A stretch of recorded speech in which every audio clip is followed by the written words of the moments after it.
You know what I'm saying? Unfortunately, he did. But I was happy as hell when I found out Von was dead. Those are the words of Butta, a man who was terrified of a fellow rapper simply existing on the same planet as him. But can you really blame him? King Von had built himself a reputation as a serial killer until the point he was shot. But there was one specific incident that let Butta know just how dangerous Von really was. There had been all these rumors about who killed Gakira K.I. Barnes back in 2014, but the mystery was solved thanks to some newly unsealed police documents. K.I. was only 17 when she was killed, but she had already made a name for herself in Chicago. She was reportedly responsible for the deaths of more than a dozen people as a member of the Gangster Disciples. She had this fearsome reputation, but it all ended when she was gunned down by a hooded figure. The new documents from the Chicago Police Department shed some light on the case. They seem to have identified the shooter, and it turns out they believe it was rapper King Von. Witnesses reportedly named him as the person who pulled the trigger. According to the documents, an unknown man wearing a gray hoodie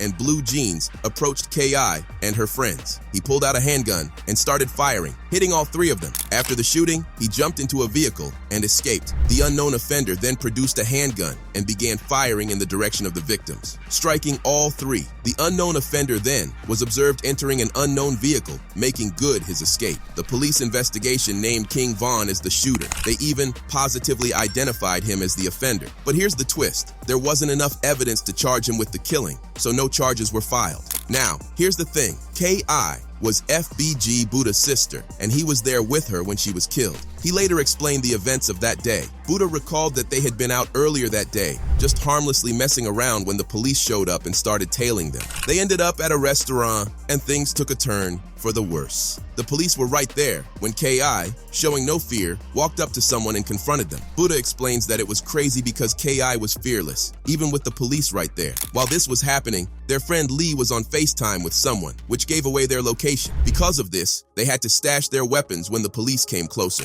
The tension was high, and they knew they had to be careful. After the police left, it didn't take long before someone spun the block and started shooting at them. Butta insists that the police had something to do with setting them up because it was all too convenient. As soon as the cops were gone, the shooters came in. K.I. was shot 9 times, and Butta was hit once in the leg. The bullet damaged his knee badly. He remembered trying to run and get away from the gunfire, focusing on escaping rather than watching everything happening around him. He was trying to stay alive, and anything behind him meant danger. When he realized K.I. had been hit, it was heartbreaking. He saw her lying there, and she asked if he was hit. He told her about his leg, and she confirmed she was also hit. Despite being shot 9 times, K.I. was still talking. Butta shared that K.I. complained about the pain, especially from a shot in her neck. She kept saying that it hurt, but she was still conscious and talking to him. The whole block started rushing to the scene, realizing something terrible had happened. Butta had to leave quickly because he was on parole and didn't want to go back to jail. He went home and had his mom, who's skilled in medicine-related things, try to fix him up, but things didn't go as planned. He ended up losing a lot of blood and passed out. His friend J-Man had to smack him awake, telling him to open his eyes and stay conscious. Butta later realized that not going to the hospital was a huge mistake. He almost died from trying to handle the injury at home. He admitted that it was a stupid move, driven by the fear of going back to jail. Later, during an interview, Butta began discussing a bunch of DMs that got leaked on Reddit between King Von and K.I. Basically, Butta claimed that they were all trying to get that fool. He was trying to get her to come so they can kill her, and we were trying to get him to come so we can kill him. According to Trap Lore Ross, King Von and K.I. had a serious personal beef. It wasn't just random street stuff, there was a deep personal connection that had them going back and forth. Butta was pretty straightforward about it, claiming how Von had this thing about getting people to drop locations or setting traps because he knew Butta and his crew were out to get him. Von was always chasing after something, usually involving girls, and they saw that as an opportunity. Butta mentioned how Von would talk about getting people's locations so he could make a move. He was always scheming and trying to be one step ahead. This whole cat and mouse game was intense, and this behavior where Von was constantly plotting was nothing short of scary for Butta. Butta also talked about how Von would tweet about people getting shot right after it happened. It was almost like he was taunting everyone and putting it out there. He was playing this dangerous game, and according to Ross, Vaughn was tied to the deaths of several people, including K.I. Ross mentioned 7 people specifically: K.I., Doc, Dirty Raw, Modell, P5, Lil James, and Malcolm Stuckey. Butta knew most of them personally. He knew Doc, Dirty Raw, and Modell well. P5 was his really close friend. However, Butta also made it clear that he didn't think King Von was responsible for all those deaths, especially not P5's. Butta suggested talking to FBG Pressure for the real story, as Pressure was there for a lot of it. He mentioned that Pressure had already spoken about this on other platforms and wouldn't have a problem coming forward with the truth. Butta admitted that he wasn't always there, but from what he was told, Von wasn't responsible for everything that went down. At the end of the day, Butta reflected on how things used to be. He mentioned how people, including Von, were always out doing stupid stuff, caught up in this cycle of violence and retaliation. Eventually, Trap Lord Ross decided to make the documentary called King Von Rap's First Serial Killer after considering a lot of history and context. And to understand his decision, we need to go back to when King Von was still alive. With a disarming patience, the 3-hour film goes back as early as 2012 to show Von to have been an eager and gleeful gang member, as well as a cold murderer, an abuser of women, and someone who tweeted out his crimes with an irreverence normally reserved for Phil Leotardo. In 2019, Von was gaining massive popularity with his viral song, Crazy Story.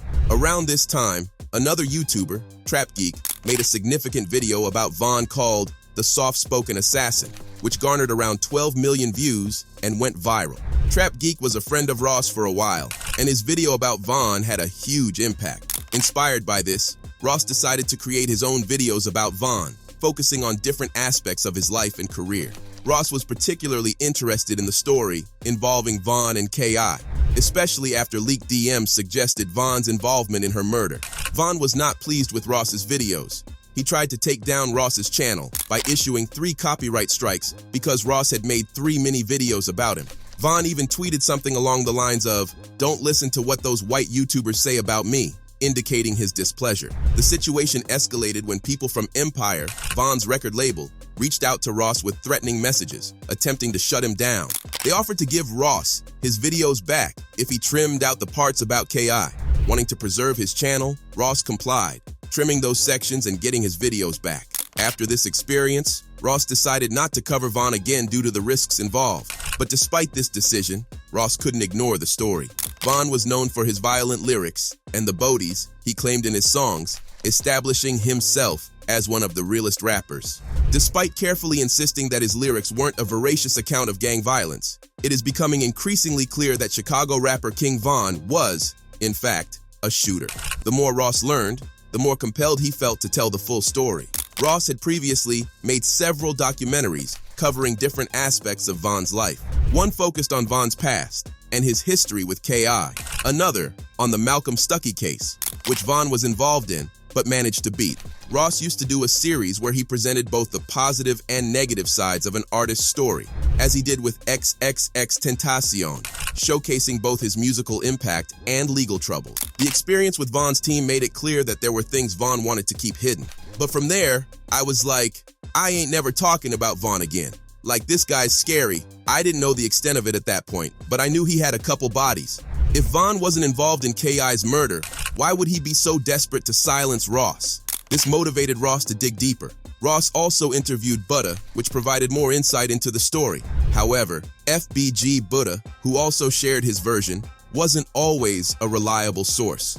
Despite the different stories, a lot of evidence pointed toward Von being involved. During the O Block 6 trial, Butta took the stand and implicated Von in K.I.'s murder. However, later, he seemed to retract his statement, citing mental issues and unreliability. Butta talked about all of this in great detail. So, the Chicago Sun-Times did an article about this court case, and FBG Butta's name came up.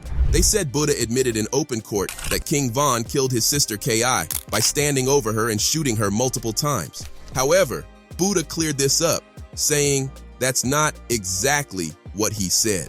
He actually said he wasn't sure who he saw, but people were twisting his words. Butta explained that back in 2016, he was in a psych ward and heavily medicated, so anything he said during that time shouldn't count. I'm a psych patient. My lawyer told y'all don't talk to me. His lawyer even warned people not to talk to him because of his mental state. The article mentioned that Butta had previously made public statements claiming Von didn't kill his sister.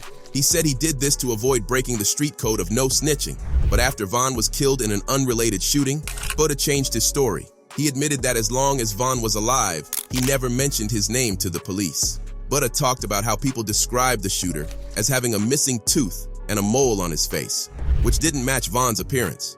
Von had all his teeth and a nice smile that people liked. This detail, Butta said, was often overlooked, but was crucial to the story.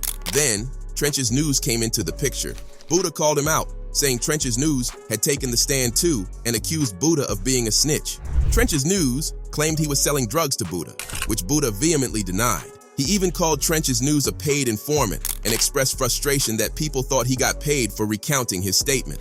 Butta clarified that he never received any money from the authorities. He joked about how people thought he got paid $175,000, saying he would have been happy with just $5,000. He was frustrated that people saw him as a paid informant, which wasn't true. He insisted that he wasn't cooperating with the police to get people into trouble. He passionately explained that if authorities ever approached him to do such things, he would disappear, possibly even going to Russia. There were also rumors about another individual, Big A, being the killer. Big A had the nickname Ask K.I., which fueled speculation. But over time, more evidence pointed towards Von. By analyzing all the content and interviews, Ross found it challenging to piece together the truth. Different people had different stories, and not everyone was a trustworthy narrator. However, by compiling all the evidence, Ross began to see a clearer picture. Ultimately, the beef between FBG Butta and King Von ended up affecting other relationships as well, like the one between Butta and Von's sister, Kayla B. Butta used to hang out with Kayla B a lot. He mentioned bringing her to the block, and they all went to John H. College Prep together. Butta's best friend, who he didn't name, was also part of their crew. However, Butta and Kayla don't get along anymore.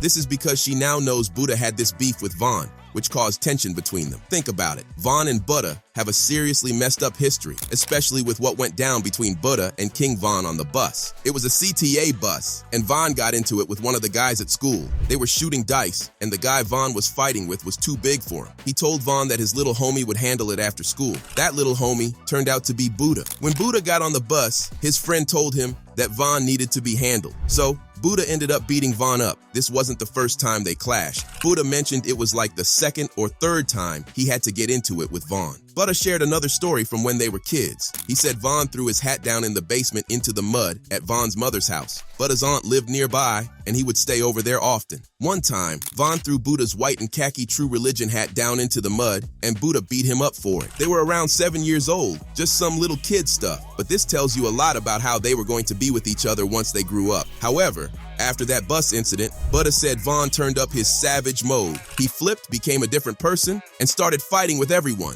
Initially, Von was a GD from Killer Ward, but things changed after that. In fact, things got so bad that K.I.'s death wasn't the only one Von was being accused of. Butta was talking about Tuka and mentioned talking to Trench's News. He said that he knew who really killed Tuka, and it wasn't O.D. Perry. According to him, people were wrongly blaming O.D., and everybody on the street knew who the real culprit was. Butta was pretty frustrated with people just making stuff up in interviews. He stressed that he didn't make up stories and that O.D. was a cool guy, not the kind of person people made him out to be. When asked if he knew who killed Tuka in reality, Butta was evasive. He explained that while the internet and the police might not know, the streets always know what really happened. Butta didn't name the culprit, but it was clear that he was pointing fingers at King Von. Why? Because Butta also mentioned that the guy who killed Tuka is dead now, and they should just leave it at that. He pointed out that people trying to build cases through interviews and vlogs are just causing more trouble. Then the conversation shifted to King Von. Butta recalled their last interview where he said Von was his favorite op, but he admitted that King Von probably hated Rana number 9 the most. When Butta went to jail, Von had to find someone else to focus his hate on, and K.I. was getting wild in the streets just like Butta was. When you think about it, King Von's list of alleged killings just keeps piling up, like how FBG Duck was killed only a few months before King Von. In Trap Lou's Ross opinion,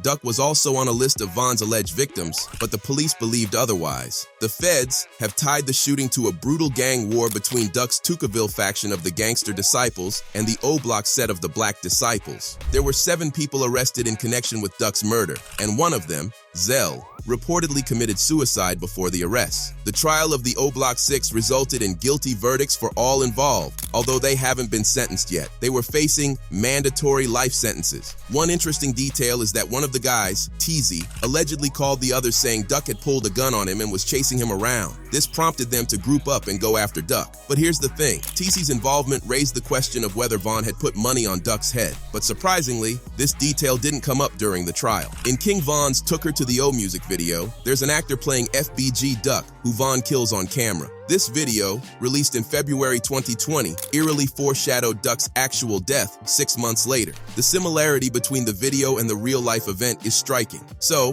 Von essentially either predicted or planned Duck's murder. Why? Well, Duck and Von had a long-standing beef. Right before Duck was killed, he released a diss track called Dead, targeting several O Block members, including T-Roy, who was very close to Von. T-Roy was a mentor to Von, teaching him the ways of the streets, and their bond was strong. This beef was deeply personal. Von and his crew had been trying to kill Duck for years. Duck was a significant target because he was the face of the GDs from 63rd. It's tragic that he didn't move out of Chicago despite the constant danger. Even as Von's music career took off, he remained heavily involved in gang activities. He was seen distributing cash to his gang members, and it's unlikely that money was being used for anything legal. Von's love for the gang lifestyle and his music often glorified the violence he was part of. Traplaw Ross remembered a clip where Von was in a designer store with an O Block member, celebrating Duck's death just 2 days after it happened. He was openly mocking Duck, showing no remorse. Von even went on Instagram Live, singing Duck's song Slide, making fun of him right before Duck's death. The rivalry was so intense that Von seemed happier about Duck's death than about his own musical success. It's surprising that none of this came up during the trial. If Von had been alive, Ross believed that the prosecutors would have presented all this evidence. However, since they had clear surveillance footage of the O Block 6, they didn't need to rely on these additional details. Von's behavior after Duck's death was alarming. He tweeted a goat emoji and posted cryptic messages celebrating the death just 40 minutes after it happened. In an interview with DJ Academics, Von pretended to feel bad about Duck's death but then laughed off camera, showing his true feelings. There were also rumors about Von being a serial killer, something hinted at in his tweets and behavior, and with time, these rumors started to feel more and more real. He often made references to shooting people and eating cereal, a bizarre but consistent theme. This led to speculation about his violent tendencies. Regarding FBG Duck, there's no solid evidence that he killed anyone, although he was involved in shootings and gang activities. His brother, FBG Brick, was killed, likely by Von's friends, but that murder remains unsolved. Now, right after Duck got killed, King Von got killed too. It happened when Von and Quando Rondo got into it outside a club. Von saw Quando in a parking lot, ran up to him, and started throwing punches. He's killing Duck in a music video, and 6 months later, Duck's dead in the street. Things escalated quickly, and a shootout broke out. Von's death was a sad event. He was murdered after an altercation outside a hookah lounge at only 26 years old. He was thriving, personally and creatively. When FBG Butta heard about it, considering all the back and forth they had, it hit him hard. But Butta admitted he felt kind of happy about Von's death. As messed up as it sounded, he felt a sense of relief. This is because the constant tension and threats were gone. Butta explained that when you live in that world, constantly at odds with someone, it's almost a relief when that threat disappears. The day Von died, Butta and his crew celebrated. They cooked all day and hung out, enjoying the fact that their main rival was no longer a problem.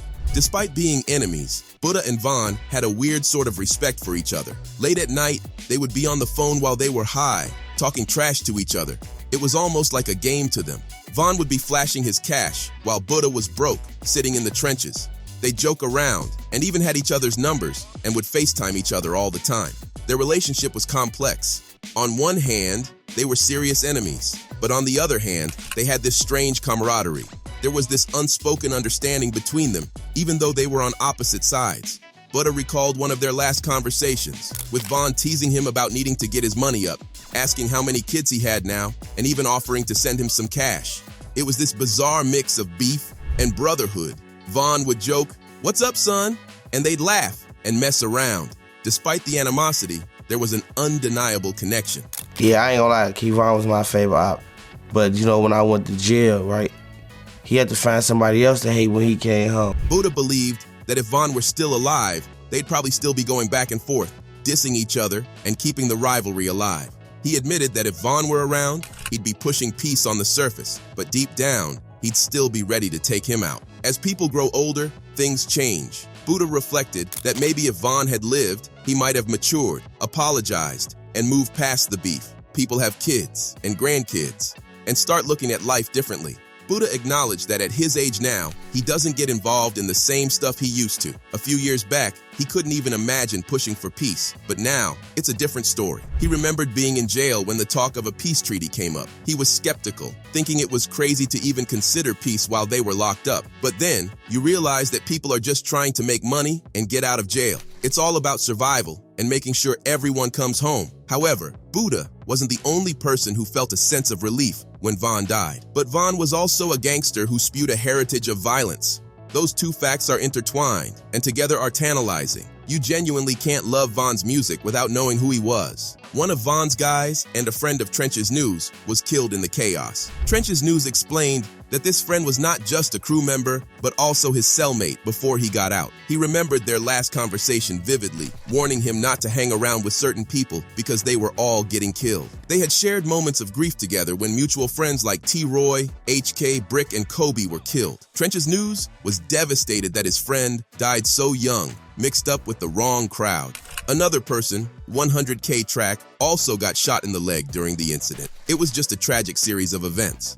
Now, when Trench's News heard that Vaughn was killed, he felt sad for a while, despite their beef. He explained that Vaughn had given him a lot of passes over the years. There were several times Vaughn could have killed him, but he didn't because they had a history. Trench's News had looked out for Vaughn when he first came to O Block, and Vaughn remembered that. However, for Trench's News, these feelings changed over time. While he was sad about losing someone he had a complicated history with, he also felt a sense of relief for the community. Vaughn had been a menace to many, and Trench's News felt that things might improve with him gone. He acknowledged that some people just need to be removed for things to get better. Vaughn was ruthless and meant everything he said, and Trench's News knew that all too well. If you enjoyed this video, click on the one showing on your screen now to watch similar content.